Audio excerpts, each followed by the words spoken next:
Hi, I'm E.D. Lewis and welcome back to my channel. If you're new, welcome to the channel. Please like, please subscribe, please leave a comment down below. If you are a longtime follower, subscriber, viewer, welcome back. Same applies to you. Please do, because I do love reading those comments when I get comments. So please, as long as they're, appropriate and friendly, that's what we all want. So anyway, we're back with another tag video. I know I did a tag video that came out earlier today, but we're doing two tag videos. So we're double, whatever it is. I don't even know. Is it double dutching? Am I wrong? Please correct me. So today's tag is the end of the year book tag created by Destiny Sidwell, and I was tagged by my friend Nemiria at The Secret of Nim, so thank you, Nim. And in this tag, we're going to be talking about a few books that, or at least one book anyway, that I was not going to talk about till a special video that's coming up. I'm not sure when that's coming up. Either it's going to be next month or it's going to be sometime in the nearest future. I'm not sure. But, you know what? We're going to talk about it just now, but, very, very, very, very, very vaguely. Just basically a mention, and you'll get more detail later on. So anyway, this tag has 22 prompts, so let's get started. Number 1, the most disappointing read of the year. Okay, so we're right out the gate with this one. Alright, so it was going to be a rough one between Legion by William Peter Blatty, which was one of my least favorite reads of the year, and this book. Well, it's this book because, yeah. Okay, so the book is The Phantom of Manhattan by Frederick Forsyth, and it is a sequel to Phantom of the Opera, but not the Gaston Leroux Phantom of the Opera, really. It's a sequel to the Andrew Lloyd Webber Phantom of the Opera. I will do a video completely on this one, but yeah, hugely disappointed in this book. Yeah, more on this on a later date. Yeah, I need a whole video for this. It'll be part of my Phantom of the Opera series, so. Number 2, Underdog Book of the Year. I don't think I really have one because a great majority of the reads I read, I really enjoyed, and there was just a handful, like 2 that I did not. So I don't think I really have one. I'm sorry, I don't have one for this. Number 3, a book that was overhyped.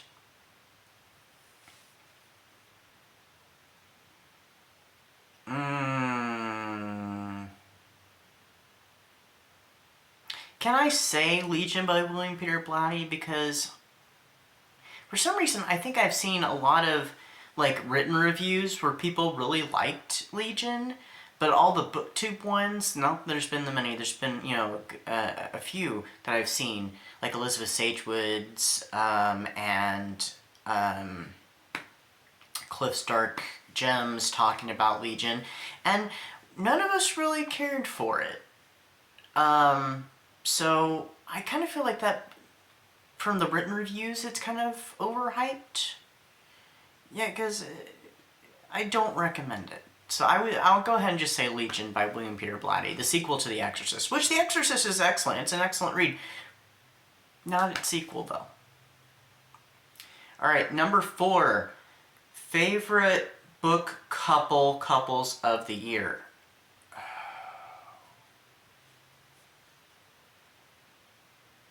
A favorite couple of the year. Oh, and their names escape me at the moment. Dang. I'll have them pop down here at the bottom of the screen, but it's the couple in Music of the Night. I definitely thought that they were an excellent couple. So yes, the couple in Angela J. Ford's Music of the Night, whose names, I think one of them is Aria, or is it Aria? See, I can't think of what they are, and I recently had looked them up just so I could remember the names for another video, and I've already forgotten what they were. But the couple in that book. Number 5, favorite main characters of the year. I would say Gretchen and Abby from My Best Friend's Exorcism, because it's just this, they take to each other so quickly. They become, the absolute ideal they have the absolute, like, ideal friendship. And then when things start to change after Gretchen becomes possessed, it's just a struggle. And then, you know, she struggles to help her friend, no matter what, Abby, I mean. And then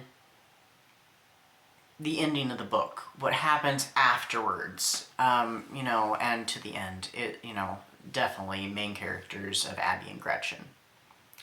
All right, number 6, book that surprised you. I would say probably My Best Friend's Exorcism, because I had seen the movie. I thought it was okay. I didn't think it was wonderful by any means, but it was alright. And then after I read the book, I kind of thought less so. It still was an okay adaptation. It just wasn't the best, wasn't the greatest. It lacked quite a bit compared to the novel.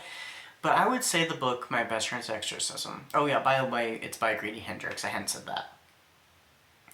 Alright, number 7, new favorite author you discovered in 2023.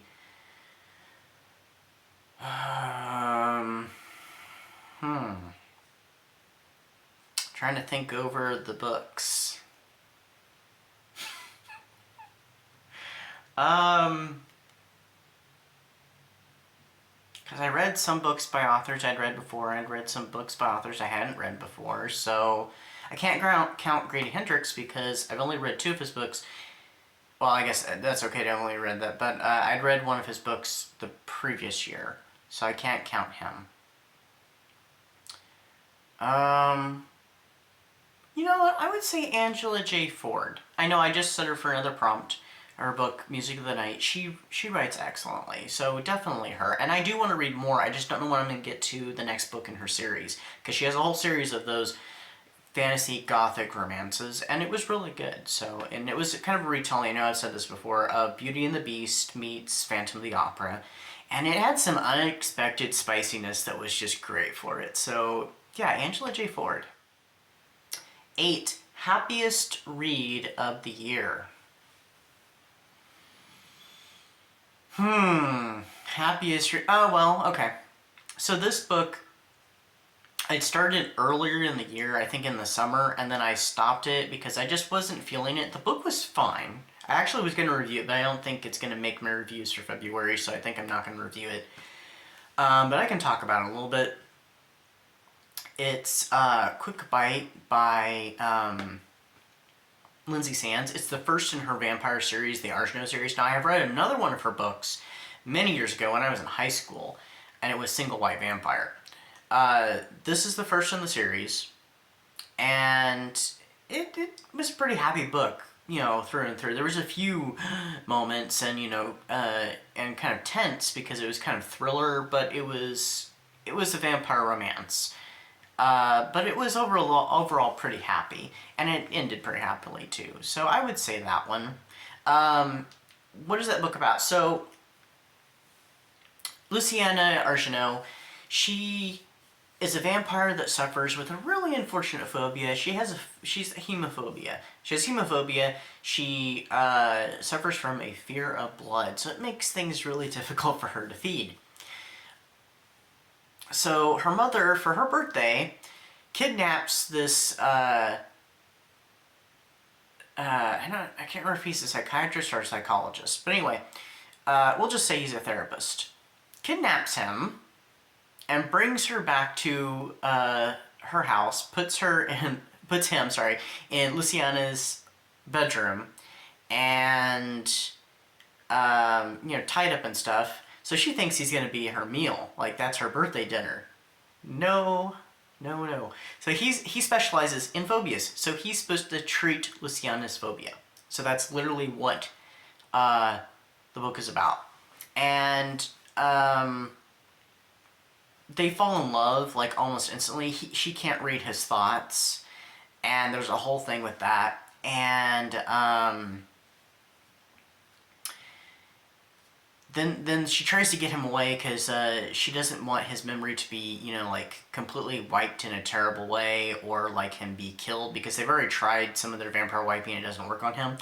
And yeah, some antics ensue. They're on the run, and there's also some danger because someone tries to attack Luciana.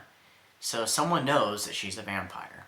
But it was an interesting book, and it also had kind of an interesting twist on the vampire stuff. I don't remember it being talked about in the later book, Single White Vampire, at all. But the vampires go back to Atlantis. You'd have to read the book, the whole thing going back with that. But they do go back to Atlantis, which was something a little different for me. All in all, yeah, it was pretty happy.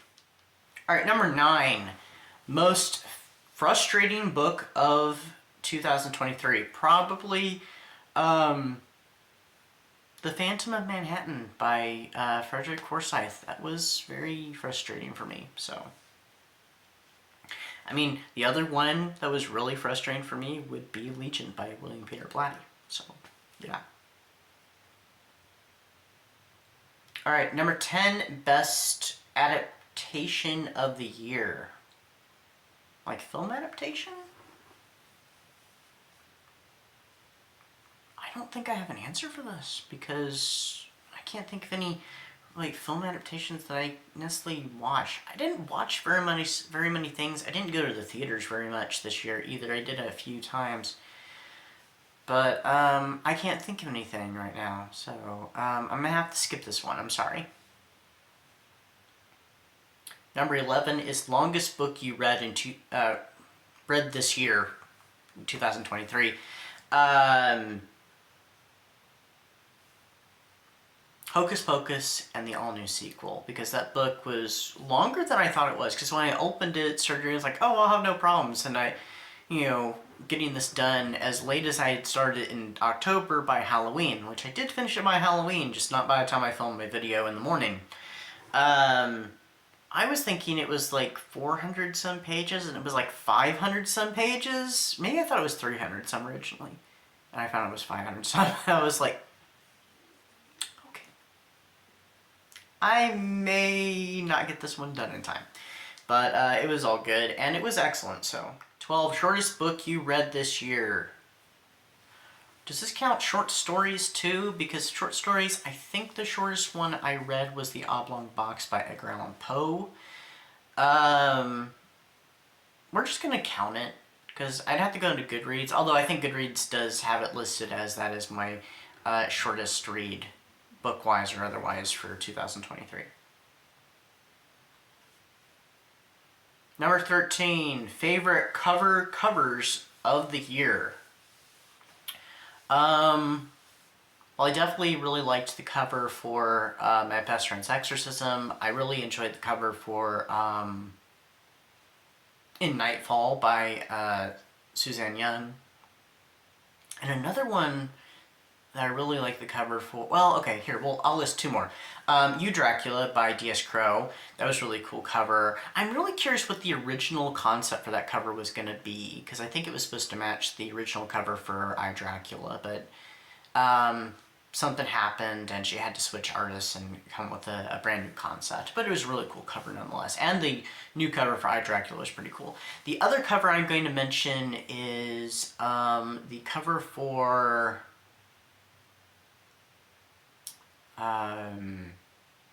Season's Bleedings by Brian Michael Ellis. That's really creepy and, spooky and seasonal cover, so I thought that was really cool too. 14, a book you haven't stopped thinking about. I don't want to mention my favorite read of 2023 again. I mean, it does keep popping into my head, on and off throughout the year. But another one, In Nightfall. So, okay, I've already mentioned these, but, My Best Friend's Exorcism and also In Nightfall. I thought, a lot about both those books throughout the year, so, yeah, those 2. Number 15, cringiest book you read this year. I feel like I'm going to be like Nim, and I'm going to mention the same book for all 3 of these kind of thumbs down prompts. The Phantom of Manhattan. It did have some weird cringy moments, but also it frustrated me for reasons I can't say right now. Another one for cringy moments, I guess I could have said Legion also, because it had some moments too that were not so great. And one of my favorite reads, this was a reread though, was Gaelic, because it has some moments. So if you ever read that book, you need to check the triggers for, but it's an excellent book. Absolutely love that book. It has some cringy moments in it. Dubious consent. There is the R word. There's abuse of children mentioned in it. By characters in the past, it's not going on in the book, but it's stuff that's happened, in the past from some characters. But yeah, those are kind of the cringy moments. So, number 16, unpopular book you loved. An unpopular book? I feel like I need to go in my Goodreads here. Hold on. Alright, we're in. I just got a notification. Oh, yeah, shortest book was, by the way, Oblong Box. So, we're gonna say, okay, I'm gonna go least popular by least shelved book for the year, and that would be Julius, Heart of Iron by Lori A. Page, which I thought was a pretty good read, but I'm pretty sure it's probably a fairly unknown read, so that's probably why it was least popular.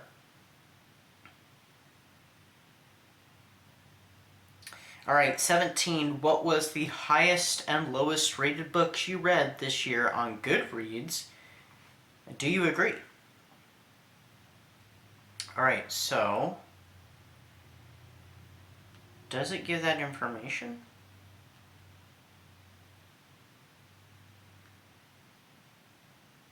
Mine only has like shelved and least shelved. Oh, okay. It gives highest rated book, but it doesn't give lowest. Highest rated of the books I read was Vampire of the Midnight Sun by Priscilla Bettis, which was excellent. So yeah, I definitely would agree with that.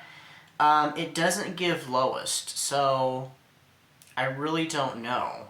So number 18 is favorite quotes of the year. Now I have highlighted some stuff in my Kindle before, and I might have done it this year, but I cannot remember what any of them were, so I may have a favorite quote. I just don't know what that is, per se. So, I'm going to go ahead and say I don't know. Yeah, I don't know. Number 19, book with the most unique concept.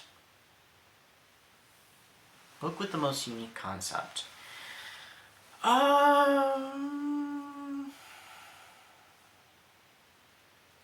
Does, slasher dress as a nutcracker count as a concept? Because that was something different. I mean, I've heard of that like once before, but I've never read it in anything. So we're going to go ahead and go with Seasons Bleedings by Brian Michael Ellis with the Nutcracker Slasher. So.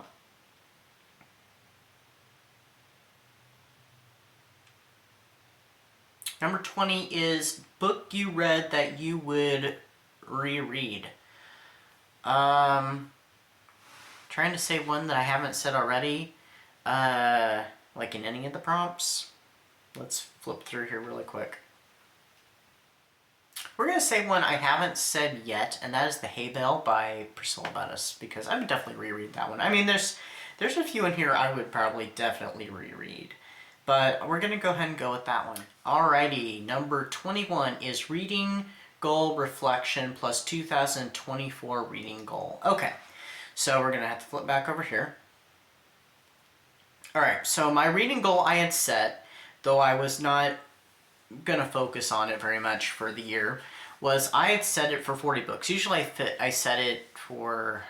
Well, one year I set it for like 20 bucks. I think that was like 2020 or maybe it was 2021. I can't remember. And then I kept modifying it every time I'd hit over it or get really close to it, and we still had plenty year left. So I kept modifying it up and up. And I think for 2022 and 2023 I set it for... No, sorry. Maybe it was 2020, and then 2021 and 2020. Maybe it was only 1 year. I don't know. I'd set it for 50, and then I overshot it. Well, this year, this last year, I decided to downsize it, and I was like, I don't have to make it. If I do, great. If I do not make it, great too. So we're not going to worry about it. I just kind of filled in the box just to fill in the box. So it was 40 books, and between books and short stories, I read 81. Actually 82, because there's one thing I read that's not on Goodreads, and that is Panic-Inducing Poetry by Nymeria. It's not on Goodreads, so it didn't count it, but so it was actually 82. Yeah, that's more than pretty good, because that's over 200%. Just over 200% of what my reading goal was. Alright, so for 2024, I've made the executive decision. I am not making a goal. I'm not even filling out the thing on Goodreads. Because I'm kind of planning on, like Chris Reviews said, reading less. Because there's some projects I want to get back into, and if I don't get back into all of them, that's fine. At least getting back into one, which I am taking some time off for.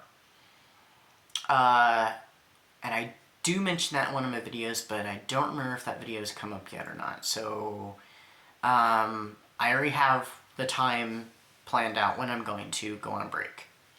But it's not going to be this month or next month, so I'll let you know that.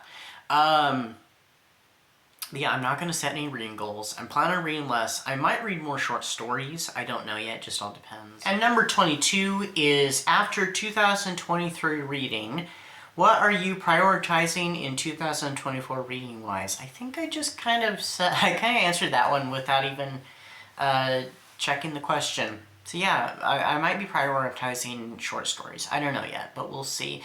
But I'm focusing more on me and what I want to read, because I kind of wanted to get back into my roots of Gothic. So, Gothic romance, Gothic horror, Gothic, anything Gothic. So, it's not necessarily just romance. So, I mean, there's all kinds of Gothic literature, and a lot of what I read is Gothic anyway, not everything.